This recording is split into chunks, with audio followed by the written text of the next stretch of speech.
بسم اللہ الرحمن الرحیم۔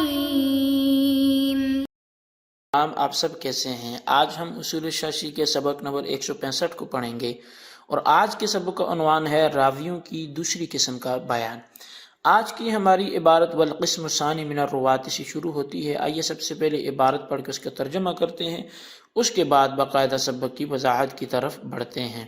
مصنف علیہ رحمہ لکھتے ہیں والقسم الثانی من الروات هم المعروفون بالحفظ والعدالة دون الاجتہاد والفتوى کابی ہریرہ وانس بن مالک۔ اور دوسری قسم راویوں کی وہ ہے کہ جو حفظ اور عدالت میں تو مشہور ہوں لیکن اجتہاد اور فتوی میں مشہور نہ ہوں، جیسے کہ حضرت ابو ہریرہ رضی اللہ تعالیٰ عنہ اور حضرت انس بن مالک رضی اللہ تعالیٰ عنہ۔ فَإِذَا صَحَّتْ رِوَایَةُ مِثْلِهِمَا عِندَكَ، پس جب ان دونوں کی مثل صحابہ سے روایت تیرے پاس صحیح پہنچے، فَإِنْ وَافَقَ الْخَبْرُ الْقِيَاسَ فَلَا خِفَا فِي لُزُومِ الْعَمَلِ بِهِ، پس اگر ان کی حدیث قیاس کے مطابق ہو تو پھر تو اس کے عمل کرنے میں کوئی خفا نہیں ہے۔ وَإِنْ خَالَفَهُ كَانَ الْعَمَلُ بِالْقِيَاسِ أَوْلَى، اور اگر وہ حدیث قیاس کی مخالف ہو تو پھر قیاس میں عمل کرنا یہ زیادہ بہتر ہے۔ مثالہ ما روا ابو ہریرہ رضی اللہ عنہ الوضوء مما مستہ النار، جو حضرت ابو ہریرہ رضی اللہ عنہ نے حدیث روایت کی وہ مثال ہے۔ وہ حدیث یہ تھی کہ وضو اس چیز سے ہے جس کو آگ نے چھوا ہو، یعنی کہ جس چیز کو آگ نے چھوا ہو اس سے وضو لازم ہوتا ہے۔ فقال له ابن عباس، تو حضرت ابن عباس رضی اللہ تعالیٰ نے یہ سن کے حضرت ابو ہریرہ رضی اللہ عنہ سے پوچھا ارأیت لو تودعت بماء سخین، کہ آپ کیا فرماتے ہیں کہ اگر آپ گرم پانی سے وضو کریں، اکنت تتودع منہ،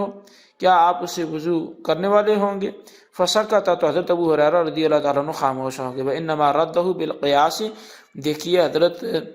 ابن عباس نے ابو ہریرہ رضی اللہ عنہ سے یہ روایت جو تھی اس کو قیاس سے رد کیا۔ اذ لو کان عنده خبر لرواہ، اس لیے کہ اگر آپ کے پاس کوئی حدیث ہوتی تو آپ ضرور اس کی روایت کرتے۔ وعلی ھذا ترک اصحابنا روایت ابی ہریرہ فی مسألۃ المسرات بالقیاس، اور اسی بنیاد پر ہمارے اصحاب نے ابو ہریرہ رضی اللہ عنہ کی روایت جو مسئلہ مسرات میں ہے اس کو بھی قیاس کے ذریعے سے رد کیا ہے۔ جی یہ ہمارے آج کے سبق کی عبارت اور اس کا ترجمہ تھا۔ آپ نے سمجھ لیا کہ راویوں کی دوسری قسم جو نہ فتوی میں مشہور ہیں نہ وہ اجتہاد میں مشہور ہیں، البتہ وہ تقوی میں مشہور ہیں، تو ان کی حوالے سے جو دوسری قسم ہے راویوں کی وہ بیان کی جا رہی ہے۔ لیکن اس میں ایک چیز ذہن میں رکھیے گا، حضرت ابو ہریرہ رضی اللہ عنہ کو راویوں کی دوسری قسم میں شمار کیا مصنف نے، حالانکہ حقیقت میں حضرت ابو ہریرہ رضی اللہ تعالیٰ عنہ میں اجتہاد کا ملکہ موجود تھا، اگرچہ ان پر روایت کی کثرت کا غلبہ تھا۔ ان کے فقیہ ہونے کی تصریح امام ابن حمام نے کی ہے۔ ان کو فقیہ کیسے نہ کہا جائے کہ جب کہ وہ عہد صحابہ رضی اللہ تعالیٰ عنہ میں فتویٰ دیا کرتے تھے اور اجل صحابہ سے مناظرہ کیا کرتے تھے، جیسا کہ حضرت عبداللہ بن عباس رضی اللہ تعالیٰ نے وہ حاملہ عورت کہ جس کا شوہر فوت ہو جائے تو اس کی عدت دونوں عدتوں میں سے جو لمبی ہوگی وہ قرار دی کہ وضع حمل، اور 4 ماہ 10 دن میں سے جو لمبی ہوگی وہ عدت ہوگی۔ اس پر حضرت ابو ہریرہ رضی اللہ تعالیٰ نے ان کی تردید کی کہ ایسی عورت کی عدت وضع حمل ہے۔ اس سے معلوم ہوا کہ ابو ہریرہ رضی اللہ تعالیٰ فقیہ ہیں۔ باقی رہیں وہ احادیث کہ جو ان سے مروی ہیں اور ان کے مقابلے میں قیاس کو ترجیح دی گئی، اور اس کا جواب انشاءاللہ عز و جل ہم حدیث کے ساتھ ساتھ بیان کریں گے۔ اب اس قسم کا حکم بیان کرتے فَإِذَا صَحَّتْ رِوَایَةُ مِثْلِهِمَا سے بیان کیا کہ جب ان کی فقات مشہور نہیں ہوں تو ان سے مروی حدیث کا حکم یہ ہے کہ ان کی روایت کردہ حدیث قیاس کی موافق ہے تو عمل کرنے میں کوئی شبہ نہیں، اور اگر مخالف ہے تو پھر آپ عمل جو ہے وہ قیاس پر کریں گے اور حدیث کو چھوڑ دیں گے۔ اب قیاس کی مخالفت کی جو پہلی مثال مصنف نے بیان کی وہ حضرت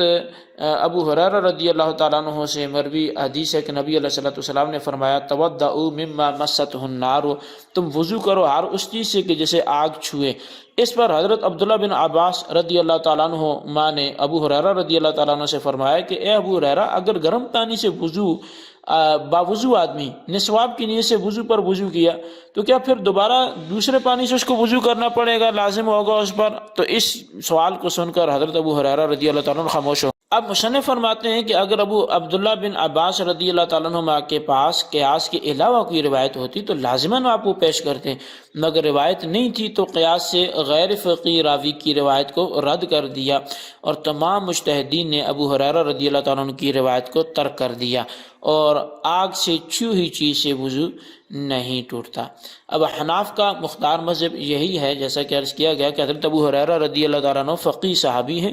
ان کی روایت کو ابن عباس رضی اللہ تعالیٰ عنہ نے اس لیے رد نہیں کیا کہ وہ غیر فقیہ تھے، بلکہ اس لیے رد کیا کہ آگ سے چھوئی ہوئی چیز سے وضو ٹوٹنے کا حکم منسوخ ہو چکا تھا، یا اس کا جواب یہ ہے کہ یہ روایت وضو سے جو ہے مراد ہے، یہاں وضو سے، وہ وضو سے مراد وضو کا لغوی معنی یعنی ہاتھ دھونا مراد ہے، جو وضو شرعی نہیں ہے۔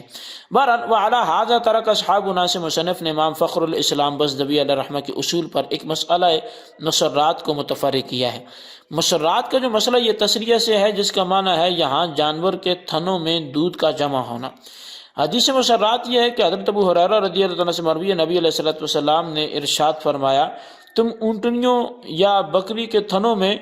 دودھ مت روکو، بس جس نے ایسی اونٹنی یا بکری کو خریدا کہ جس کے تھنوں میں دودھ روکا گیا تھا تو اس کو دودھ دوہنے کے بعد دو باتوں میں سے زیادہ بہتر بات کا اختیار ہوگا۔ اگر خریدنے والے کو وہ پسند آ جائے تو روک لے، اگر اس کو پسند نہ آئے تو واپس کر دے، اور 7 کھجوروں کا ایک سا بھی واپس کر دے۔ اب نبی علیہ السلام کے فرمان کا مقصد یہ ہے کہ جب کوئی دودھ دینے والا جانور بیچا جائے تو کئی وقتوں سے دودھ کو نہ روکو کہ خریدنے والا دودھ زیادہ دیکھ کر خریدنے پر آمادہ ہو جائے اور اس کو دھوکہ لگ جائے کہ دوسری بار دودھ دوہنے پر دودھ کم نکلے گا۔ تو نبی علیہ السلام نے ایسا کرنے سے منع فرمایا کہ ایسا نہ کرنا۔ اگر کسی نے اس طرح کا دھوکہ دے ہی دیا تو خریدنے والے کو 2 اختیار ہیں،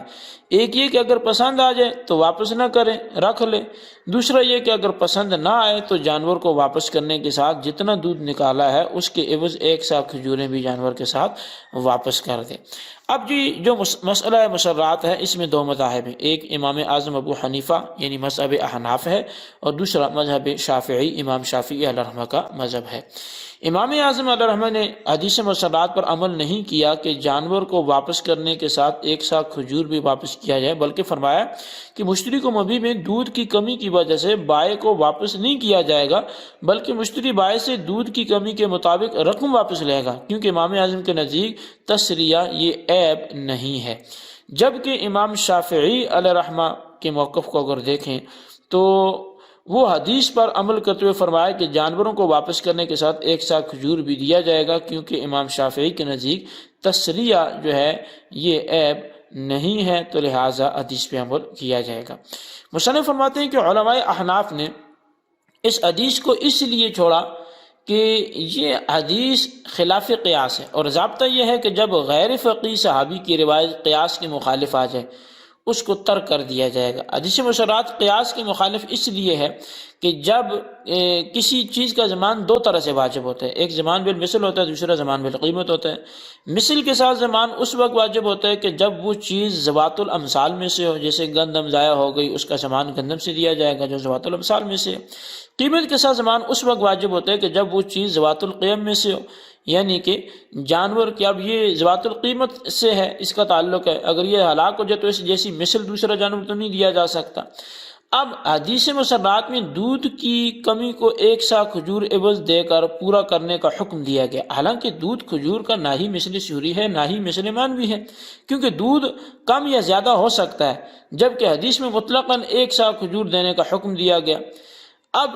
امام اعظم کے نزدیک تسریہ عیب نہیں ہے، اس لیے کہ بے مبی میں سلامتی کو چاہتی ہے، اور دودھ کی کمی سے سلامتی کا وصف صوت نہیں ہوتا، کیونکہ دودھ اصل مبی نہیں ہے بلکہ ثمرہ مبی ہے۔ باقی رہی دودھ کی کمی تو اس کا ازالہ بائع سے کچھ رقم لے کر کیا جائے گا۔ اب حدیث مسرات کو رد کرنے کی کچھ وجوہات ہیں، اور وہ حضرت ابو ہریرہ رضی اللہ تعالیٰ عنہ کے فقاہت سے ہٹ کر ہیں، آپ فقیہ صحابی ہیں، وہ جو وجوہات ہیں وہ چند ایک یہ ہیں۔ پہلی وجہ یہ ہے کہ یہ حدیث مضطرب المتن ہے، کہ اس کے متن میں کہیں ساع من التمر کہیں ساع من طعام ہے، تو لہذا اضطراب والی حدیث سے استدلال نہیں کیا جائے گا۔ دوسرا یہ کہ یہ حدیث قرآن مجید کی مخالف ہے، کہ زیادتی کا ازالہ اسی تناسب سے ہونا چاہیے، نہ کہ مطلقاً 1 سا کھجور دینے کے ساتھ، جیسے کہ ارشاد ربانی ہے فاعتدوا علیہ بمثل ما اعتدى علیکم۔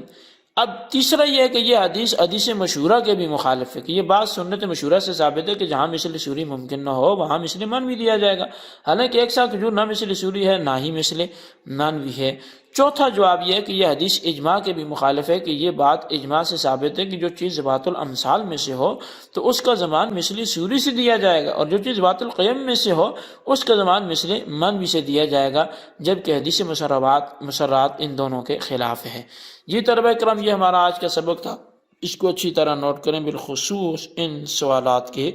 جوابات دیں۔ سوال نمبر 1 یہ ہے کہ کیا حضرت ابو ہریرہ رضی اللہ تعالیٰ عنہ غیر فقیہ ہیں؟ احناف کا مذہب مختار واضح کریں۔